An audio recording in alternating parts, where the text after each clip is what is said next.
Chapter 2. Old Betty. He stretched as he awoke and made his way to the kitchen of the ship. Taking a seat with Patrick, he poured some cereal into a bowl. "I've been up all night," groaned Patrick, staring lifelessly at his empty chip bowl. Ronan looked at him curiously. "Oh, you look like you've been up a lot longer. I can barely even make your face out over those eye bags," replied Ronan, just about managing to. Patrick arose from his seat and walked over to a control panel. A horrifying message began to play, and Ronan spat out his cereal. "If this reaches you, then I have bad news for you," began Mr. Miyagi.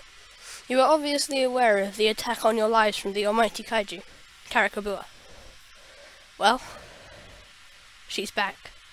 Ronan gazed wide-eyed at the hologram, and his jaw dropped open. Patrick stared at him blankly.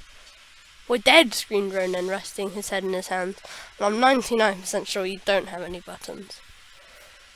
Shaking his head, Patrick insulted himself in disbelief.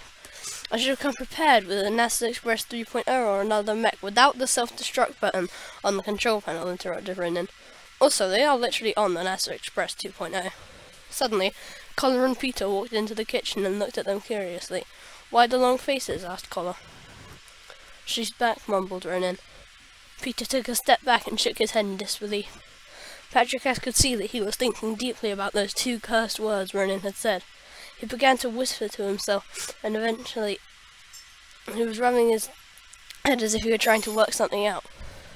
Eventually, after they had calmed down, they all sat motionlessly at the table, all staring into space, literally. No one understood what happened next. Ronan stood up and walked over to the intergalactic telephone. He dialed the strange number and waited. "Hello? Yes, this is Ronan speaking. Yep, got 5 minutes. Alright, bye." Standing expectantly at the door of the ship, the others stared at him in confusion. A loud clang and the beeping coming from the ship confirmed what Patrick thought was happening. It was the police. The space police.